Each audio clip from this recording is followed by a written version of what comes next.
HP Color LaserJet Managed MFP E785 plus LaserJet Document Stand 6GW54A Unboxing and Setup. This video will show how to unbox and set up the HP Color LaserJet Managed MFP E785 printer and the LaserJet Document Stand. Note: the printer in this video might look different than the printer being installed. However, the steps in this video are correct for this printer. Refer to the instructions in your install guide before proceeding. Before the printer is powered on, make sure that the room and equipment are at least 15 degrees Celsius or 59 degrees Fahrenheit. Leave the printer on the shipping pallet until it is ready to install on a DCF, HCI, or stand. Make sure the work area is free of debris and the floor is not slippery or wet. Unboxing the HP LaserJet Department Stand. Begin by cutting the tape and opening the box. Remove the smaller box containing the accessories. Remove the protective styrofoam. Remove the setup guide and hardware. Lift and rotate the box on its side, then continue rotating until the box is upside down. With the stand resting on its wheels, remove the box. Remove the stand from the plastic bag. Remove the clear tape. Now set the stand and accessories aside while you prepare the printer. Unboxing the HP Color LaserJet Managed MFP E785 printer. Note: after unpacking the printer and supplies, allow them to acclimate for 4 hours. If the printer and hardware were stored below 0 degrees Celsius, 32 degrees Fahrenheit, it may take them longer to acclimate. Do not remove the shipping tape or protective packing materials until after the printer is installed on a DCF, HCI, or stand. First, cut and remove the plastic wrap. Remove the protective foam from the corners. Lift off the plastic and then lift off the wooden top pallet. Cut and remove the shipping bands that secure the printer to the bottom pallet. Remove the 4 cardboard sheets from the sides and then lift off the remaining wood from the top.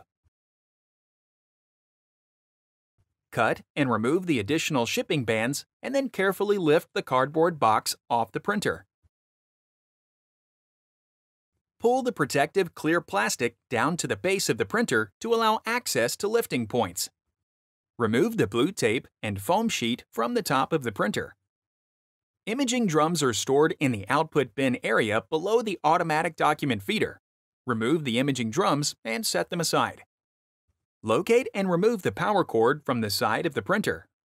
Using the handholds on the side of the printer, carefully lift the printer assembly and align the printer to the alignment pins and connector on the accessory. Carefully lower the printer onto the accessory. Caution: the printer assembly is heavy. 4 people must lift and install it on the DCF, HCI, or the stand. Remove the blue tape from the sides of the printer.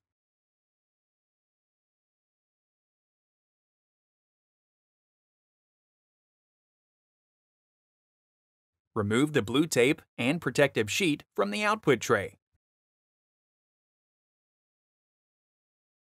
Remove the remaining blue tape.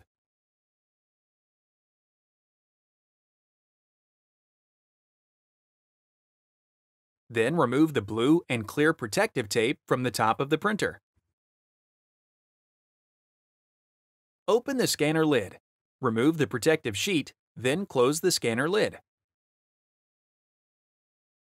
Peel off the clear film from the control panel screen and logo. Open tray 1 on the right side and remove the foam near the pickup roller. Close tray 1. Peel back the blue tape and open input tray 2. Remove the foam and sticker labels. Then remove the blue tape. Close input tray 2. Raise the lift handle and peel back the blue tape. Open input tray 3. Remove the foam and the blue tape.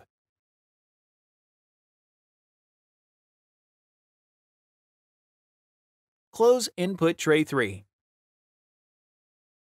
open input tray 2.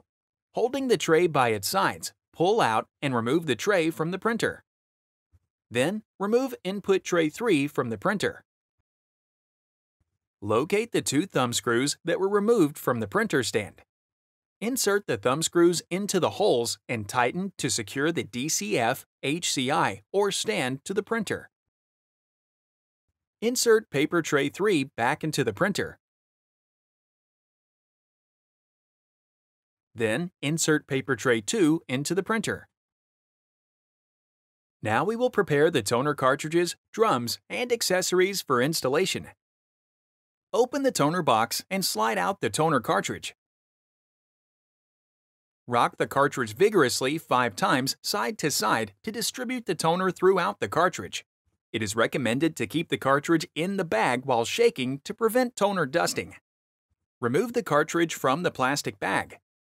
Remove the seal from the toner cartridge.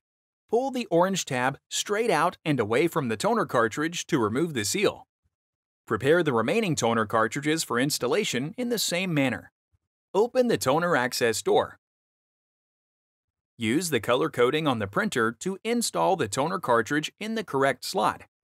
Push it in to fully seat the cartridge. Repeat these steps to install the remaining cartridges. After the toner cartridges have been installed, prepare the printer to install the imaging drums. Caution: do not open the imaging drum package until it is ready to install. Prolonged exposure to bright light can damage the imaging drum and cause image quality problems. Push the latches on each side of the TCU and then remove the TCU. Rotate the imaging unit lock down and then remove each orange shipping blank.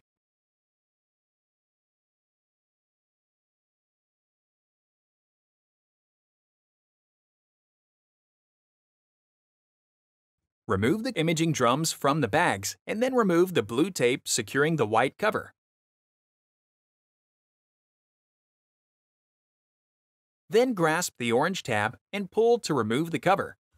Caution: do not touch the shiny surface of the imaging drum. Touching the drum surface can damage the drum and cause image quality problems. While holding the imaging drum with one hand on the bottom and one hand on the handle, align the slot on top of the drum with the guide at the top of the opening in the printer. Slowly insert the drum into the printer until it is fully seated. Rotate the imaging unit lock up to lock the drum into place. Install the remaining imaging drums in the same manner.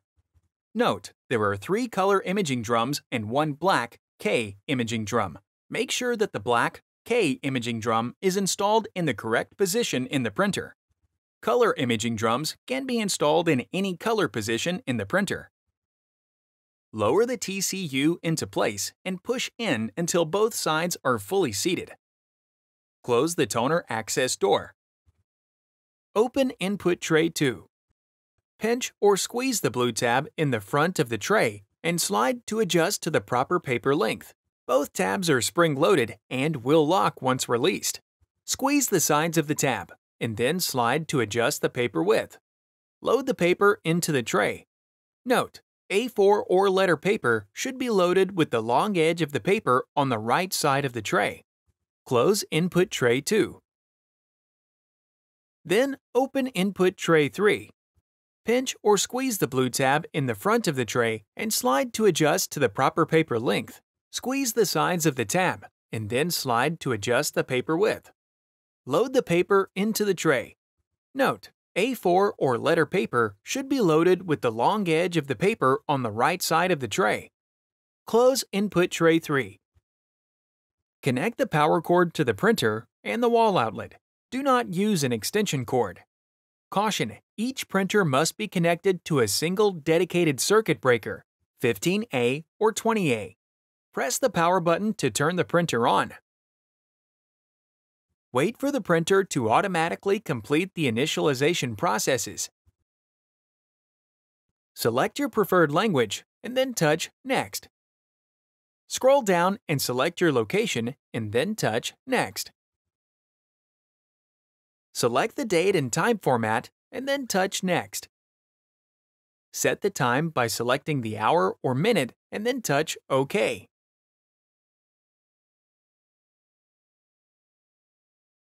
Adjust PM to AM by touching it. Touch Next. Select Yes to enable Auto Send and then touch Next. Select Yes to enable Print from USB drive and then touch Next. Select Yes to enable Consumables Access Control and then touch Next. Finally, review your selections and then touch Finish. Print a configuration page to make sure that the printer is working properly. To do this, swipe over from the home screen and select Reports. Select Configuration Status Pages. Select Configuration Page, then touch the print icon. The configuration page prints. Now, lower the stabilizers to prevent the printer and accessory from moving. Rotate each caster towards the inside of the printer and slide in the stabilization blocks.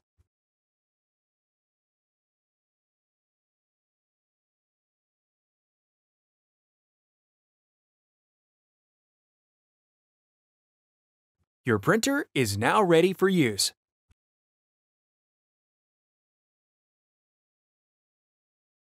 Click the Playlists tab in YouTube to find HP videos in other languages, and search our channel to find official HP support videos.